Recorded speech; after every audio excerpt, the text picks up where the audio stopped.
মুসলমান ভাইরা রে আমার, আল্লাহ পাক রব্বুল আলামিন জানাই দিয়েছেন ওয়ালা ইন কাফারতুম ইন্না আযাবি লাশাদীদ। ও আমার বান্দা, ও আমার বান্দি, নিয়ামত পাওয়ার পরে যদি তুমি শুকরিয়া আদায় না করো, তাহলে আমি আল্লাহ পাক রব্বুল আলামিনের থেকে ঘোষণা তোমরা শুনে রাখো, আমি আল্লাহ তাআলা তোমাকে যে নিয়ামত দিয়েছি সর্বপ্রথম তোমার নিয়ামতকে ছিনিয়ে নিব এবং তোমাকে কঠিন আযাবের সম্মুখীন করব। বলেন নাউজুবিল্লাহ।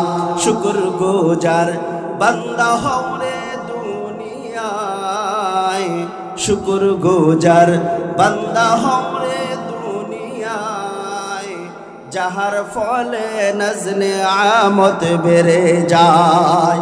পূর্ব শুকর আদায় যদি না করো, কঠিন আযাব হবে তোমার কবর।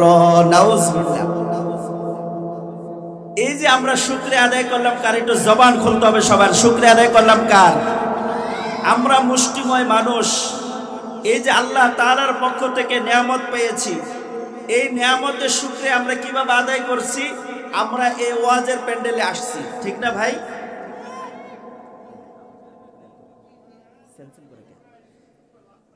এই ওয়াজের মাহফিলের দাওয়াত আরো অনেকে পাইছে, পাইছে না? পোস্টার লাগানো হয়েছে, মাইকিং করা হয়েছে, প্রত্যেক বাড়ি বাড়ি দাওয়াত দেওয়া হয়েছে।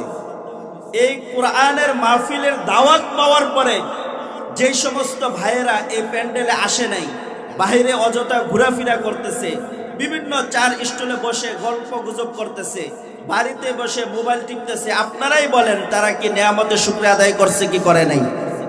তারা কি নিয়ামতের শুকরিয়া আদায় করছে? তারা নিয়ামতের শুকরিয়া আদায় করে নাই। কারণ যারা নিয়ামতের শুকরিয়া আদায় করেছে তাদেরই লাভ।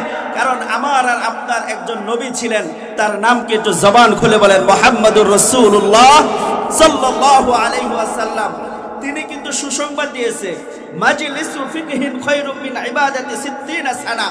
যেখানে কোরআন ও হাদিসের আলোচনা হয়, ওই মজলিসের সম্পর্কে আমার আর আপনার নবী বলেছেন, মাজলিসু ফিকহিন খায়রুম মিন ইবাদাতি 60 সানা। ইলমে দ্বীন শিক্ষার একটি মজলিস 60 বছর নফল ইবাদত হতে উত্তম। বলেন সুবহানাল্লাহ।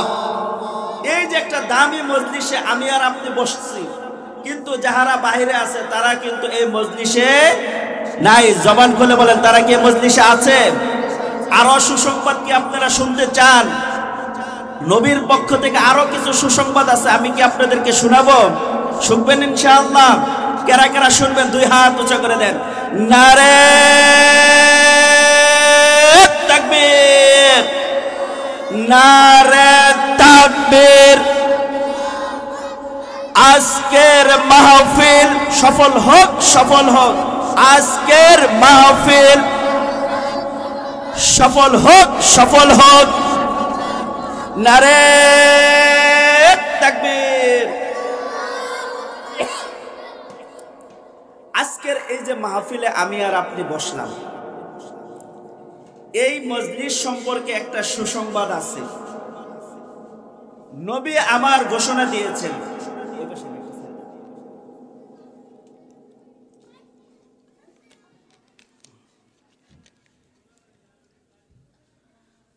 আল্লাহ তাআলা যেমন আমাকে সৃষ্টি করেছেন, আমরা কি মানুষ, এরকম ফেরেশতাদেরকে কে সৃষ্টি করেছেন? জবান খোলেন আল্লাহ। এই ফেরেশতাদেরও কিছু কাজ আছে, আমরা মানুষদেরও কিছু কাজ আছে। ফেরেশতাদের কাজ কি? যেমন একজন ফেরেশতা আমার ডান কাঁধে বসা, আরেকজন ফেরেশতা আমার বাম কাঁধে বসা। ডান কাঁধের ফেরেশতার কাজ কি? আমি আর আপনি যে নেকি কাজ করি, ওই নেকিগুলো সে লেখে। আর বাম পাশের ফেরেশতার কাজ কি? আমি আর আপনি যে গুনাহগুলো করি সেই গুনাহগুলো লেখে। এই যে একটা ফেরেশতার কাজ। আবার কিছু ফেরেশতার কাজ আছে, তারা সকাল থেকে সন্ধ্যা, সন্ধ্যার থেকে নিয়ে পরের দিন সকাল পর্যন্ত আমার আর আপনার পাশে থাকে, আমাদের হেফাজতের জন্য, দেখভালের জন্য আল্লাহ তাআলা দায়িত্ব দিয়ে আমাদের কাছে ফেরেশতা নিযুক্ত করে রাখছেন।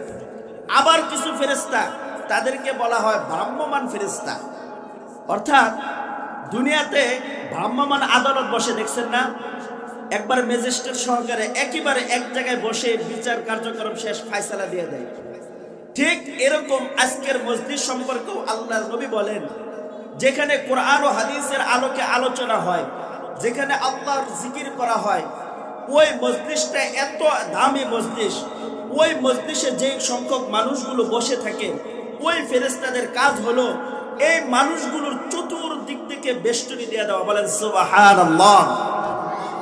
শুধু বেষ্টনী দেওয়াটাই বড় কাজ নয়, তাদের কাজ হলো একজনের কাঁধে আরেকজন ভর করে সেই আমার আল্লাহ আরশ মহল্লা পর্যন্ত তাদের পৌঁছে যাওয়া। আল্লাহ তাআলা ফেরেশতাদেরকে বলেন, ও আমার ফেরেশতারা, কেন তোমরা একজনের কাঁধে আরেকজন ভর করে এই পর্যন্ত আসছো? তোমাদের কাছে জানতে চাই তোমাদের কারণটা কি। বলেন, আল্লাহ তাআলা আমাদেরকে দেখতেছে কি দেখে না?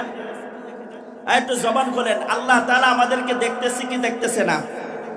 দেখার পরেও আল্লাহ তাআলা প্রশ্ন করে, ও আমার ফেরেশতারা, তোমরা যে এরকম ভাবে একজনের কাঁধে আরেকজন চড়ে আমার আরশ মহল্লা পর্যন্ত চলে আসছো, কারণটা কি বলো?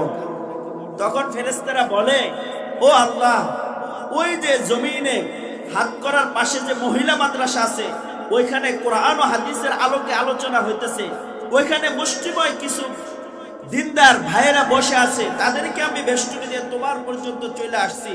আমাদের কিছু দাবি দাবা আছে। কি বলেন? কি বলছে? দাবি দাবা আছে। আল্লাহ বলে, কি দাবি বলো?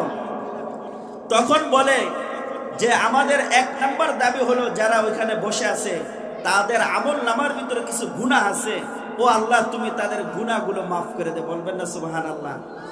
মনটা কি আপনাদের খারাপ? সুবহানাল্লাহ জোরে বলতে মন চায় না? জবান খুলে বলেন না সুবহানাল্লাহ। ফেরেশতারা বলে, আল্লাহ, আমাদের দ্বিতীয় একটা দাবি আছে, যারা ওই যে ওয়াজের প্যান্ডেলে বসে আছে তাদের নামগুলো তুমি জান্নাতের খাতায় লিখে দাও। বলেন সুবহানাল্লাহ। তাহলে দুইটা সুসংবাদ। মুসলমান ভাইরা রে আমার, আমার আর আপনার নবী, মায়ার নবী, বিশ্ব নবী জনাবে রাসূলুল্লাহ সাল্লাল্লাহু আলাইহি ওয়াসাল্লাম বলেন, ফেরেশতারা যখন আল্লাহর কাছে দুইটা আবদার করবে, দুইটা দাবি জানাবে, আমার আল্লাহ তাআলা সঙ্গে সঙ্গে ঘোষণা দিয়ে দেয়, ও আমার ফেরেশতারা, তোমরা যেমন চেয়েছো ওই যে হাত করা মহিলা মাদ্রাসার ওয়াজের প্যান্ডেলের ভিতরে যারা বসে আছে, তোমরা যেমন চেয়েছো তাদের গুনাহগুলো আমি মাফ করে দেই। যাও, আমি আল্লাহ ঘোষণা করে দিলাম, আমি আল্লাহ তাদের জীবনের সমস্ত গুনাহ খাতা মাফ করে দিলাম। মুসলমান ভাইরা রে আমার, আল্লাহর নবী বলেন, আল্লাহ তাআলা পরবর্তীতে বলে, ও আমার ফেরেশতারা, তোমরা 2 নাম্বার একটা দাবি করেছো, যারা ওই ওয়াজের প্যান্ডেলে আছে তাদের নামগুলো যেন আমি জান্নাতের খাতায় লিখে দেই। যাও, তোমাদের সাক্ষী রেখে আমি ঘোষণা করে দিলাম, ওই মাহফিলে যারা বসে আছে প্রত্যেকের নামগুলো আমি জান্নাতের খাতায় লিখে দিলাম। সুবহানাল্লাহ। আস্তে কর, বুঝি না। যুবক ভাইয়েরা কি ভাবির কাছে কি এই নিয়ত করে আসছেন, বলে আসছেন যে যাক ওয়াজে যাইতেছি, সুবহানাল্লাহ আলহামদুলিল্লাহ কম না, যা বলার সব আবার বাড়িতে এসে কম্বলের নিচে এসে বলো, এরকম বলে নিয়ত করে আসছেন? জোরে বলেন আপনারা, আপনারা কি মুসলমান না? আপনারা কি ইমানদার? যদি মুসলমান হয়ে থাকেন, যদি ইমানদার হয়ে থাকেন, তাহলে আওয়াজের এই অবস্থা কেন? মুসলমানদের আওয়াজে আপনারা শুনেছেন না, শাহজালাল যখন বাংলার জমিনে এসেছিল, নারে তাকবীর আর আল্লাহু আকবারের ধ্বনি দিয়েছে, সে গ্রন্থ গোবিন্দর রাজপ্রাসাদ পর্যন্ত ভেঙে চূর্ণ বিচূর্ণ হয়ে গেছে। আপনারা শাহজালালের উত্তরসূরি, আপনারা মুসলমান, আপনারা হলেন ইমানদার, আপনাদের সুবহানাল্লাহ আলহামদুলিল্লাহ আল্লাহু আকবারের আওয়াজ এত জোরে হবে, যারা কাফের মুশরিক আছে তাদের অন্তরের ভিতরে ভূমিকম্প সৃষ্টি হয়ে যাবে। কথা বলেন ঠিক কিনা? মুসলমানের আওয়াজ হবে, এই মুসলমানের আওয়াজে একটু জবান খুলে বলেন সুবহানাল্লাহ। আরো জোরে বলেন সুবহানাল্লাহ, আরো জোরে বলেন আলহামদুলিল্লাহ, আরো জোরে বলেন আলহামদুলিল্লাহ। আল্লাহু আকবার, আল্লাহু আকবার, লা ইলাহা ইল্লাল্লাহ। এই যে সুবহানাল্লাহ, আলহামদুলিল্লাহ, আল্লাহু আকবার, লা ইলাহা ইল্লাল্লাহ বললাম, এই বলার দ্বারা যিনি খুশি হয়েছেন তিনি কে? আরো জোরে আল্লাহর নাম বলেন না, তিনি কে? মুসলমান, দুনিয়ার বুকে সন্তান যখন তার মাকে মা বলে ডাক দেয়, মার অন্তরে কিন্তু অনেক আনন্দ অনুভব হয়, মা খুশি হয়ে যায়। দুনিয়ার বুকে যদি সন্তান যখন বাবাকে বাবা বলে, বাবা কিন্তু অনেক সন্তুষ্ট হয়ে যায়, বাবার মনটা জুড়ে যায়। সন্তানরা যখন, নাতি পুতিরা যখন দাদাকে নানাকে নানা বলে ডাক দেয়, দাদাকে দাদা বলে ডাক দেয়, দাদার অন্তর খুশি হয়ে যায়, নানার অন্তর খুশি হয়ে যায়। কথা বলেন ঠিক কিনা? যদি দুনিয়ার মা বাবা দাদা দাদির অন্তর খুশি হয়ে যায় তাদেরকে ডাকার মাধ্যমে, তাহলে আমি আর আপনি, যে মাওলা আমাকে আপনাকে সৃষ্টি করেছে, সে আল্লাহকে ডাক দিলে বুঝি আল্লাহ খুশি হবে না? জোরে বলেন আল্লাহ খুশি হয় কিনা? তাহলে হাত করা জমিন থেকে একটু আল্লাহর আবার ডাক দেন তো, আল্লাহ। আরো জবান খুলে বলেন আল্লাহ। আরো মুসলমানের আওয়াজে আওয়াজ খুলে দিয়ে বলেন আল্লাহ। ও মুসলমান, আল্লাহ তাআলা কত খুশি হয়। হাদিসের ভিতরে পাওয়া যায় একটা ঘটনা, যে একজন মূর্তি পূজক 40 বছর 50 বছর যাবত একটা মূর্তির সম্মুখে মাথাগুলো টেক লাগিয়ে সেজদা দিয়ে, অর্থাৎ শিরকি অবস্থায় 40 থেকে 50 বছর শুধু সনম সনম বলতেছিল। শুধু সনম সনম বলতে বলতে একদিন শুধু ভুল করমে মুখ থেকে বের হয়ে যায় সমাদ। আমার আল্লাহর নাম কি? সমাদ। জোরে বলেন কি? একটু জোরে বলেন নাকি? আল্লাহর নাম হলো সমাদ। যেমন কুল হুয়াল্লাহু আহাদ, আল্লাহুস সামাদ। এই যে সূরা ইখলাসের ভিতরে আছে, আমার আল্লাহর নাম হলো সমাদ। ওই যে 40 থেকে 50 বছর যাবত একজন মূর্তি পূজক মূর্তির সম্মুখে দাঁড়িয়ে দাঁড়িয়ে সেজদারত অবস্থায় সবসময় শুধু সরম সরম করতেছিল। একদিন শুধু ভুল করমে মুখ থেকে সমাদ বের হতে দেরি হয়েছে। আমার আল্লাহর অন্তরটা সন্তুষ্ট হয়ে গেছে, খুশি হয়ে গেছে। আমার আল্লাহ ডাক দেয় বলে, লাব্বাইক লাব্বাইক, ও আমার বান্দা, তুমি আজ থেকে 40 বছর আগ থেকে নিয়ে একদিনও আমাকে আল্লাহ বলে ডাক দেও নাও। আজকে 40 হতে 50 বছর পরে তুমি আমাকে ভুল করবে আমাকে সমাদ বলে ডাক দিয়ে দিছ। যাও যাও বান্দা, আমি আল্লাহ সন্তুষ্ট হয়ে তোমার হেদায়েতের দরজা খুলে দিলাম। বলেন সুবহানাল্লাহ। আল্লাহ খুশি হয় কি হয় না? আমাদের তো তারই খুশি দরকার। কথা বলেন ঠিক কিনা? দুনিয়ার কারো খুশি আমাদের দরকার, আমাদের তারই খুশি করা দরকার, ঠিক কিনা? জোরে বলেন। আমার আল্লাহ খুশি তো দুনিয়ার সব কিছু পাইয়া গেছি, দুনিয়ার টাকা পাইলাম, বাড়ি পাইলাম, অর্থনৈতিক আমার অনেক উন্নতি হলো, কিন্তু আল্লাহকে সন্তুষ্ট করতে পারলাম না। তাহলে এই দুনিয়াতে আসাটা আমার জন্য সার্থক হয় নাই। এজন্য দুনিয়াতে আমাকে আপনাকে আল্লাহকেই খুশি করতে হবে। আমার আর আপনার একজন জাতির পিতা আছে, তার নামকে একটু জবান খুলে বলতে হবে, জোরে জোরে জোরে। অনেকে বলে না, তাদের মনের ভিতরে এখনো 5 আগস্টের পরও মনে হয় সন্দেহ আছে, এখনো বুঝি ভয় আছে। জবান খুলে বলেন, জাতির পিতার নাম কি? হযরতে ইব্রাহিম আলাইহিস সালাম। কিছুদিন আগেও আমরা যদি না বলতাম জাতির পিতা একজনের নাম, তাহলে আমাদের থেকে মাইক কেড়ে নিত। কথা বলেন ঠিক কিনা? কিন্তু আজকে এরকম হয়েছে জাতির পিতার অবস্থা, এখন আর জাতির পিতা বলার মতো লোক খুঁজে পাওয়া যায় না। কথা বলেন ঠিক কিনা? 5 আগস্টের পরে মুসলমান নতুন সাজে সাজতে হবে। আজ থেকে প্রতিজ্ঞা করতে হবে, যারাই আমাদের উপরে জুলুম নির্যাতন করে আবারও যদি বলতে আসে যে জাতির পিতা অমুক, আর মুসলমান কোনোদিন আমরা স্বীকার করব। জবান খুলে বলেন, আমরা স্বীকার করব। আমাদেরকে নতুন করে শিখাবে, তিনি তো মুসলমানের জাতির পিতা, কিন্তু বাংলাদেশেরও জাতির পিতা আছে। আমাদের বাংলাদেশের জাতির পিতা দরকার নাই। মুসলমান সব এক রক্তের, পৃথিবীর ওই প্রান্তে থাকক আর এই প্রান্তে থাকক, সব মুসলমান ভাই ভাই। কথা বলেন ঠিক কিনা? এই জন্যই আমাদের জাতির পিতা একজন, তিনি কে? জবান খোলেন, হযরতে ইব্রাহিম আলাইহিস সালাম। এই হযরত ইব্রাহিম আলাইহিস সালাম আল্লাহকে ভালোবাসছেন, এরকম ঘটনা আপনারা জানেন না? হযরত ইব্রাহিম আলাইহিস সালাম আল্লাহকে কতটা ভালোবাসছে, এর উদাহরণ যদি দিতে হয় তাহলে অনেক সময় প্রয়োজন। যেমন দেখেন, আল্লাহ তাআলা চাইলেন তুমি কোরবানি করো। সন্তানকে কোরবানি করতে গেছে, দেখছেন না ঘটনা, জানেন না? যখন কোরবানির ইতিহাস আসবে তখন আপনারা শুনবেন। আরে ইব্রাহিম আলাইহিস সালামের ইতিহাস দেখেন, যখন নমরুদ তাকে আগুনে নিক্ষেপ করবে, তাকে যখন আগুনে নিক্ষেপ করে ওই শুলির চরকার ভিতরেও তার বাবা মা দুইজনে দাঁড়ানো ছিল। তাকে যখন আগুনে নিক্ষেপ করবে হযরত জিবরাইল আলাইহিস সালাম উপস্থিত। হযরত জিবরাইল আলাইহিস সালাম এসে বলে, ওগো আল্লাহর নবী, আপনি খালি বলেন, আপনাকে যখন তারা আগুনে নিক্ষেপ করবে আপনাকে আর আগুনে পড়তে দিব না, আমি জিবরাইল আমার 600 ডানা দিয়ে আপনাকে হেফাজত করব। হযরত ইব্রাহিম আলাইহিস সালাম জাতির পিতা, আল্লাহর প্রেম ভালোবাসা অন্তরে কতটা বেশি ছিল। তিনি বলেন, আল্লাহ কি আমাকে দেখে না?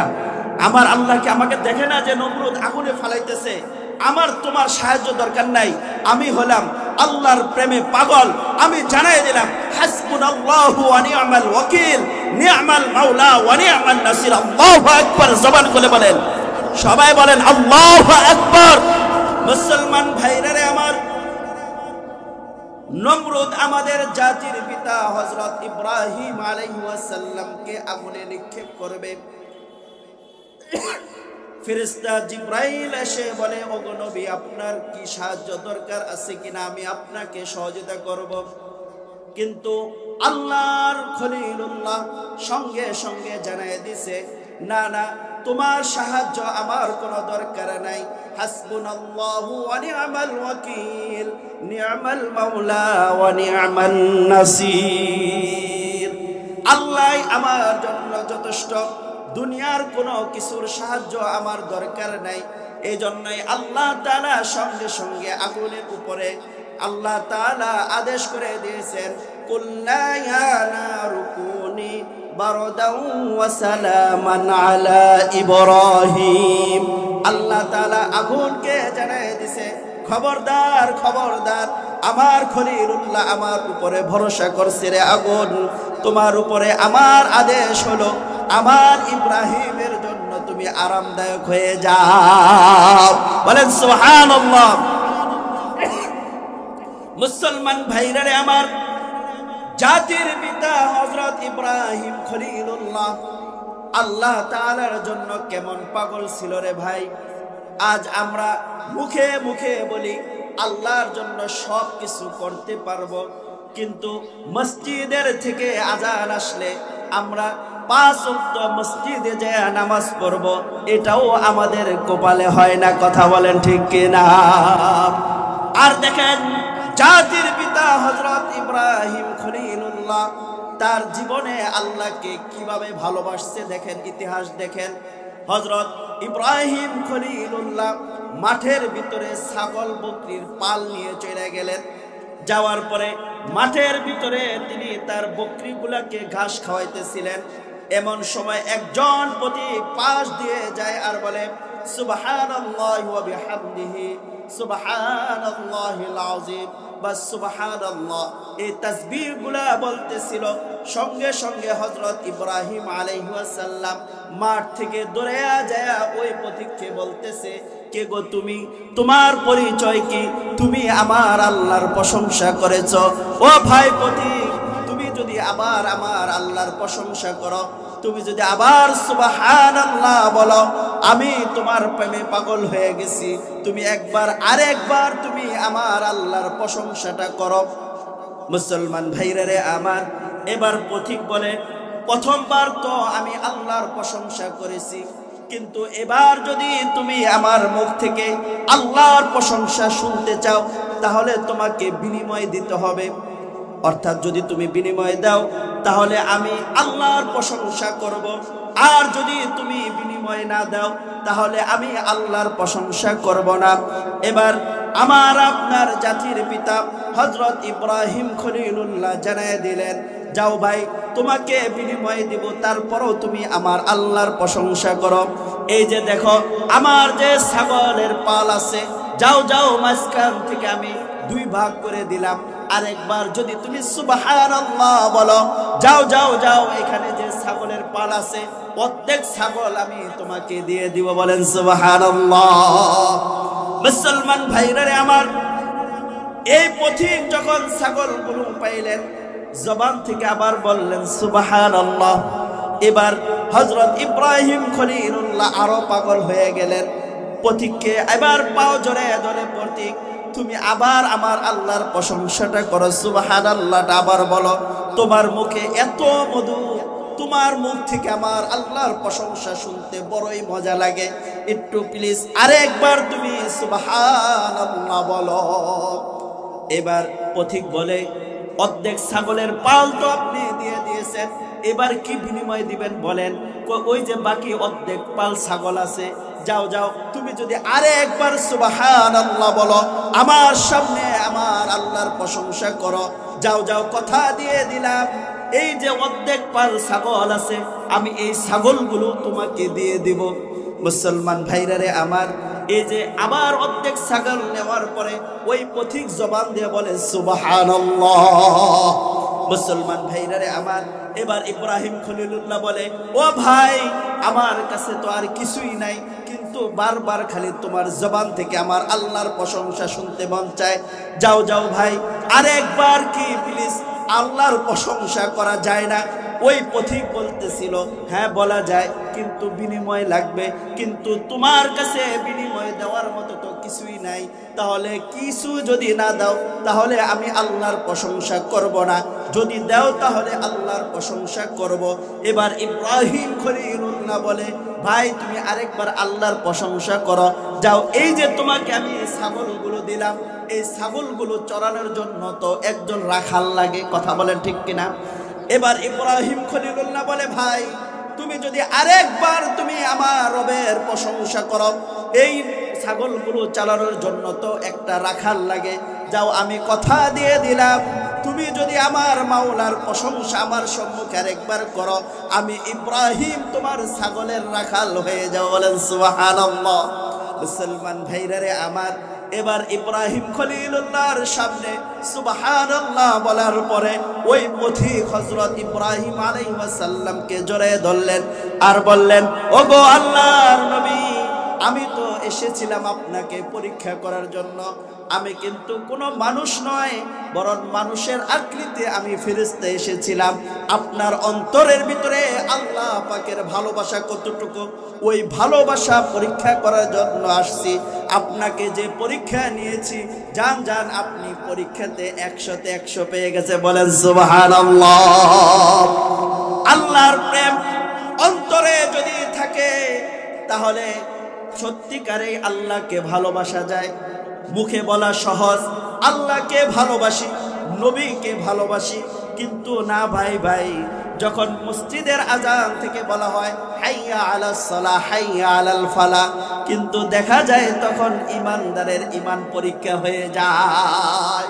কথা বলেন ঠিক কিনা?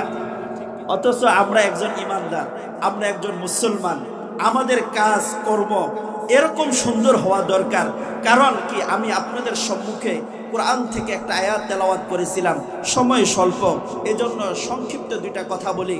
আমি আপনাদের সম্মুখে যে আয়াতটা তেলাওয়াত করেছি, আল্লাহ তাআলা এই আয়াতের ভিতরে জান্নাতের সুসংবাদ দিয়েছে।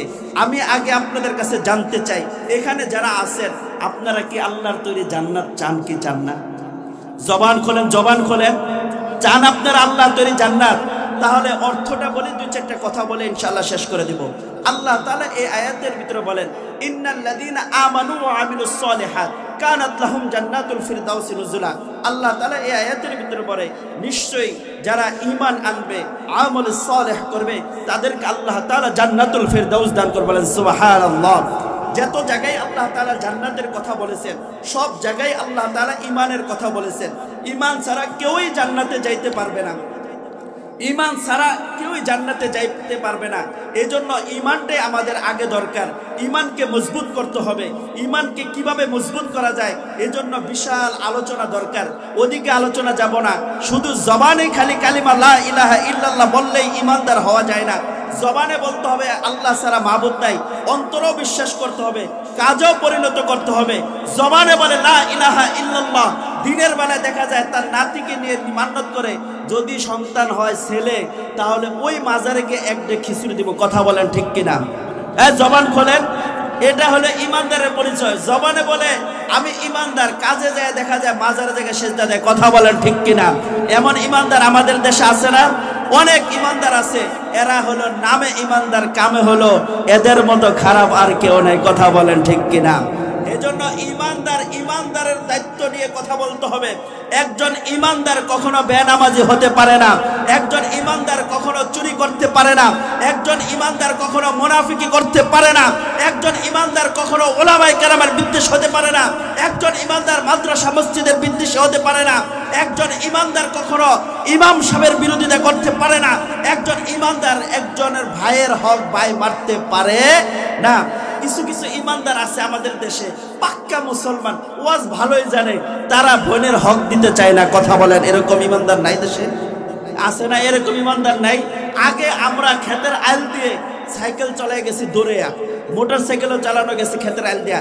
এখন ইমানদারদের ক্ষেতের আইলের অবস্থা এরকম, কাটতে কাটতে আরেকজনের ক্ষেতের ভিতরে 2 হাত ঢুকে গেছে। এরকম ইমানদার দেশে আছে না?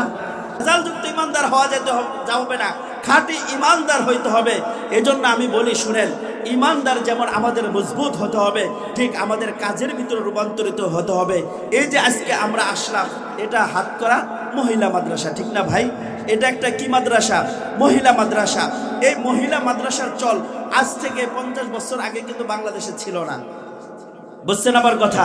আমাদের যতগুলো মাদ্রাসা আছে এগুলো যেমন দেওবন্দের সিলসিলা বলা হয়, আলহামদুলিল্লাহ আপনাদের দেশের জন্য, আপনাদের মহল্লার জন্য, আপনাদের গ্রামের জন্য সবথেকে বড় আপনাদের খুশ নসিব, আপনাদের দেশে আপনাদের মহল্লায় একটা দাওরা হাদিস পর্যন্ত ছেলে মাদ্রাসা আছে, ঠিক না ভাই?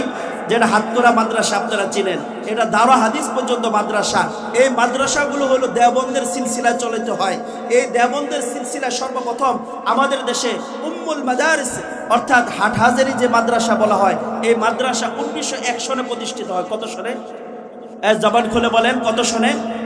1901 সনে, অর্থাৎ এখন থেকে 124 বছর আগে আমাদের দেশে সর্বপ্রথম হাটহাজারি মাদ্রাসা এটা প্রতিষ্ঠিত হয়। তার আগেও কিছু মাদ্রাসা হয়েছে, এটা নিয়ে কথা না, বরঞ্চ যেটা আমাদের মূল মাদ্রাসা সেটা আজ থেকে 124 বছর আগে প্রতিষ্ঠিত হয়। তারপরে এইটা নিয়ে আমরা চলতেছিলাম, কিন্তু দেশে স্কুল কলেজ ভার্সিটির যেই অবস্থা হয়েছে, এই দেশটাই তো আমাদের, যেই দেশের ভিতরে শিক্ষাঙ্গনে 100টা মেয়ের ইজ্জত হানি করার পরে ওই স্কুল ভার্সিটির ভিতরেই তারা খুশি উদযাপন করে মিষ্টি বিতরণ করেছিল, এই বাংলাদেশেই না? এরকম শিক্ষা প্রতিষ্ঠানগুলো যখন দেখলো আমার মা নিরাপদ নয়, আমার বোন নিরাপদ নয়, আমার মেয়ে নিরাপদ নয়, আমার স্ত্রী নিরাপদ নয়, এই জন্য যুগ উপযোগী হযরত উলামায়ে কেরামগণ তারা ঐক্যমত হয়ে সর্বপ্রথম 1983 সনে সেই মিরপুর 12-তে একটা মাদ্রাসা প্রতিষ্ঠিত করে, মহিলা মাদ্রাসা, যে মাদ্রাসার নাম হলো হযরত আসমা রাদিয়াল্লাহু তাআলা আনহা মহিলা মাদ্রাসা। কত সন থেকে শুরু হয়েছে? 1983 সন, অর্থাৎ আজ থেকে প্রায় 40-41 বছর আগে, ঠিক না ভাই? এর থেকে হলো মহিলা মাদ্রাসা প্রতিষ্ঠিত হয়ে আছে। এই জন্য যারা মহিলা মাদ্রাসা করে, যাদের তত্ত্বাবধানে এই মহিলা মাদ্রাসা চলে, বলেন এখানে কোনো সরকারি অনুদান আছে কিনা? নাই। জবান খুলে বলেন, এখানে সরকারি কোনো অনুদান আছে? সরকারি অনুদান নাই। এই আপনাদের কিছু মানুষের কিছু টাকা পয়সায় এই মাদ্রাসাগুলো চলে। কথা বলেন ঠিক কিনা? মুসলমান, এই যে সমস্ত উলামায়ে কেরামরা এই মহিলা মাদ্রাসা করে থাকে এবং আপনারা সহযোগিতা করে থাকেন, আমার ভাষ্য অনুযায়ী আমি তো মনে করি তাদেরকে এই এলাকার থেকেই এই দুনিয়াতে কিছু পুরস্কার করা দরকার। এটা না করি কিন্তু কমসে কম এতটুকু দোয়া করব, যারা এই মহিলা মাদ্রাসার পিছনে কষ্ট মেহনত করতেছে, যাদের ঘাম ঝরতেছে, যাদের অর্থ উপার্জিত টাকা এই মাদ্রাসাগুলো দিতেছে, এবং যে সমস্ত ভাইয়েরা এখানে শিক্ষকতা করতেছে, আল্লাহ তাআলা তাদেরকে দুজাহানে কামিয়াবি দান করে। সবাই বলেন আমিন। মুসলমান, এই যে হাতকড়া মহিলা মাদ্রাসা, এই মহিলা মাদ্রাসা আমাদের দরকার আছে কিনা নাই? জোরে বলেন, জোরে বলেন, দরকার আছে কিনা নাই? যদি মনে করেন দরকার আছে, তাহলে আর একটু বুঝেন, তাহলে মনে করবেন যে 100 বার দরকার আছে। যেমন আপনি মনে করেন, এই যে বললাম জান্নাতে কারা কারা যাইতেছেন, সবাই কিন্তু হাত উঠাবেন, ঠিক কিনা? একটু হাতটা উঠানছে কে কে জান্নাতে যাইতেছেন? আল্লাহ তাআলা আমাদের সকলকে জান্নাতে যাওয়ার তৌফিক দান করে। সবাই বলেন আমিন। হাতটা নামান। এখন শুনেন, এই যে জান্নাতে যাইতে চাই, এই জান্নাত সম্পর্কে আল্লাহ নবী যে কি বলছে দেখেন, পর্দার অন্তরালে মনে মারা আছে, একটু শুনেন, আপনারা একটু জবান খুলে নেন। কারণ কি শুনেন, একটা ছোট ঘটনা বলি। আমি যখন মাদ্রাসায় পড়ি, আমার হুজুর একটা ঘটনা বলতো যে ঘটনাটা হলো, সেই হুজুর বলতেছে ঘরের ভিতরে আসছে সাপ। জোরে বলেন কি? আর একটু জোরে বলেন। ঘরের ভিতরে আসছে সাপ। এখন সাপ আসার পরে মহিলা চিৎকার দিয়ে উঠছে, এই সাপ সাপ সাপ। আর ওই পুরুষে বলতেছে তাড়াতাড়ি বেটা মানুষ ডাক দাও। কি ডাক দাও? এই জবান খোলেন, কি ডাক দাও? বেটা মানুষ। তখন মহিলা বলতেছে তুমি কি? ও তাহলে লাঠি দাও। তাহলে কি দাও? এখন আপনারা যে পুরুষ মানুষ যেই কজনে আছেন, আমি আর বলতে চাই না যে কম আছেন, কারণ পর্দার আড়ালে আপনার কাছে বেশি আছে। কথা বলেন ঠিক কিনা? তা করে যদি কথা বলতে বলি আপনারা মাঠে থাকতে পারবেন না। যে কজনে আছেন একটু হুহা জোরে করেন, যাতে হেরা বুঝে নাম করছেন বেশি আছে। বেটা মানুষের আওয়াজে মহিলা মানুষরা যদি ভয় না বা কেমন হইলো, একটু জবানে খুলে বলেন জান্নাতে যাইতে চান আপনারা? বেটা মানুষের আওয়াজে বলেন জান্নাতে যাইতে চান, কিন্তু কাজ করে নাকি এমনি মাগনা মাগনা যাবেন না কাজ করে যাবেন?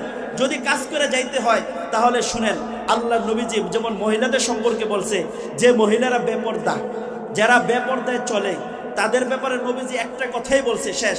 যে কথাটা হলো, তারা যখন দুনিয়ার থেকে চলে যাবে, হাসরের ময়দানে যাওয়ার পরে আল্লাহ তাআলা জান্নাত থেকে তাদেরকে কতটুকু দূরে রাখবে? আল্লাহর নবী বলছেন কমসে কম 500 বছরের রাস্তা দূরে রাখবে। অর্থাৎ বেপর্দা যে মহিলারা চলে, ওই মহিলাদের জন্য আল্লাহ নবী যে বলে গেছে তারা জান্নাতের ঘেরানো পাবে না, কমসে কম জান্নাত থেকে 500 বছরের রাস্তা দূরে থাকবে। এজন্য ভিতরে যারা আছে ওই মহিলারা পর্দা করবে কি করবে না এবার তারা বুঝে দেখো। পর্দা নিয়ে আর আলোচনা করতে চাই না, শুধু আপনাদেরকে বলি যেহেতু জান্নাতে যাইতে চান, এজন্য আমি বলবো আল্লাহর নবীজি বলেছে 3 শ্রেণীর ব্যক্তি। 3 শ্রেণীর ব্যক্তি। কয় শ্রেণীর ব্যক্তি? জবান খুলতে হবে। কয় শ্রেণী? মাত্র বললাম আপনারা বেটা মানুষ ইমানদার। আর তো জোরে বলেন কয় শ্রেণী? 3 শ্রেণীর ব্যক্তি আল্লাহর নবীজি বলেছেন। 3 শ্রেণীর ব্যক্তি, তারা জান্নাত তো দূরের কথা, জান্নাতের গন্ধও পাবে না। জোরে বলেন কি কি কি কি আমি বলতেছি? কয় শ্রেণীর ব্যক্তি? একটু জোরে বলেন না, না হলে কথা বলে মজা পাওয়া যাইতেছে না। 3 শ্রেণীর ব্যক্তি। 1 নম্বরে হলো যারা হলো নিশাখোর। যারা কি? জোরে বলেন। মদ খায়, গাঞ্জা খায়, পেন্সিডেল খায়, বাবা খায়। এরা যারা আছে তারা জান্নাত তো দূরের কথা, জান্নাতের ঘেরানো পাবে। একটু জোরে বলেন, তারা জান্নাতের ঘেরান পাবে। যদি আমরা যারা আছি তাহলে আমরা যদি এগুলার কিন্তু অভ্যস্ত হয়ে থাকি, আজ থেকে ছেড়ে দেবো ইনশাআল্লাহ। ঠিক আছে? 2 নম্বর হলো পিতা মাতার অবাধ্য সন্তান। পিতা মাতার অবাধ্য যারা সন্তান, তারা জান্নাত তো দূরের কথা, জান্নাতের ঘেরানো পাবে না। অর্থাৎ যারা পিতা মাতার সাথে খারাপ আচরণ করে, পিতা মাতার উপরে টর্চারিং করে, পিতা মাতার খোঁজ খবর না রেখে, পিতা মাতার দিকে হাসি মুখে না তাকায়, অর্থাৎ যাদের উপরে পিতা মাতা খুশি নাই। কারণ নবী বলেছে হুমা জান্নাতুকা ওয়া নারুকা, তোমার পিতা মাতাই তোমার জন্য জান্নাত, তোমার জন্য জাহান্নাম। অর্থাৎ তোমার পিতা মাতা তোমার উপরে খুশি, তোমার জন্য জান্নাত। আর যদি পিতা মাতা তোমার উপরে খুশি না হয়, তুমি জান্নাত পাইবা না। তাহলে কয় শ্রেণীর লোক গেল? 2 শ্রেণীর। 1 নম্বর হলো যারা নিশাখোর, 2 নম্বর হলো পিতা মাতার অবাধ্য সন্তান, তারা জান্নাতও পাবে না, জান্নাতের গ্যারান্টিও পাবে না। 3 নম্বর হলো দাইয়ুস। 3 নম্বর কি? একটু জবান খোলেন। 3 নম্বর কি? দাইয়ুস। দাইয়ুস কারে বলে একটু বলি। দাইয়ুস বলা হয় ওই সমস্ত পুরুষ যাদের অধীনস্থ মহিলা, অর্থাৎ আপনার মা, আপনার বিবি, আপনার সন্তান, আপনার বোন, এই 4টা মহিলা হলো আপনার অধীনস্থ। তারা যদি আপনার অধীনস্থ থাকা অবস্থায় গুনার কাজের সাথে জড়ায়, তাহলে আপনি হলেন দাইয়ুস। সে যদি, আপনার মা যদি পর্দা না করে, আপনার মেয়ে যদি পর্দা না করে, আপনার স্ত্রী যদি পর্দা না করে, আপনার বোন যদি পর্দা না করে, এই জন্য আপনারও জাহান্নামে যাইতে হবে, জান্নাত আপনার জন্য নিষিদ্ধ হয়ে যাবে। এজন্য আপনাদের সোচ্চার হতে হবে। কারণ কি?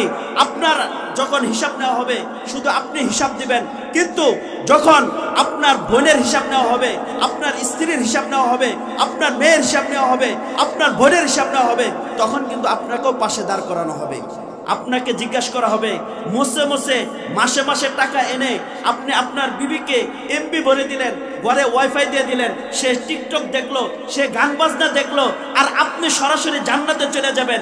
না না না না, আল্লাহর নবী বলেছে জান্নাত তো দূরের কথা, জান্নাতের ঘেরানো পর্যন্ত পাওয়া যাবে না।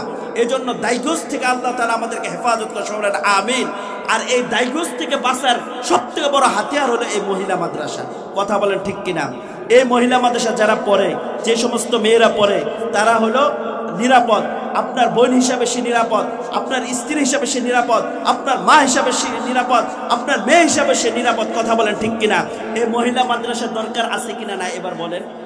এই মহিলা মাদ্রাসা দরকার আছে কিনা নাই? এই মহিলা মাদ্রাসা যদি আপনার মা পড়ে, হতে পারে ভবিষ্যতে যারা পড়তেছে তারা মা হবে, ঠিক না? কারো না কারো মা হতে পারে। আপনার বিবি পড়তেছে এখানে, হতে পারে আপনার সন্তান পড়তেছে, আপনার বোন এখানে পড়তেছে। এর দ্বারা আপনি আল্লাহর আদালত থেকে, হিসাব দেওয়া থেকে আপনি হেফাজত থাকবেন। এজন্য এই মহিলা মাদ্রাসাকে আমরা সব দিকে সহযোগিতা করবো ইনশাআল্লাহ। অর্থ লাগলে অর্থ দিব, বুদ্ধি লাগলে বুদ্ধি দিব, পরামর্শ লাগলে পরামর্শ দিব। যেভাবেই এই মাদ্রাসার সার্বিক সহযোগিতা দরকার আমরা করব। এখানে পুরুষ মাদ্রাসা, মহিলা মাদ্রাসা, এটা আমাদের এলাকার জন্য গৌরব, এটা আমাদের এলাকার জন্য প্রশংসনীয়। আমরা এক জায়গায় বুক খুলে বলতে পারবো আমাদের গ্রামের ভিতরে একটা দাওরা হাদিস মাদ্রাসা আছে, আমাদের গ্রামের ভিতরে একটা মহিলা মাদ্রাসা আছে। এটা কি বলেন? আপনাদের জন্য গর্ব না? আপনাদের কাছে গর্ব না হোক, আমার কাছে লাগে। আমি তো বহুত দূরের না, আমি তো আপনাদের পাশের এলাকা, ঠিক না? আমার বাড়ি দূরে না, মহিষালহা, মহিষালহার বড় হুজুরের ছেলে। যেহেতু আমি আপনাদের এলাকারই সন্তান, আমি দূরের থেকে আসি নাই, হুজুরও আমাদের এলাকারই। আমরা ইনশাআল্লাহ পরবর্তীতে আরও ইনশাআল্লাহ অনেক জায়গায় আমাদের কথা শুনতে পারবেন।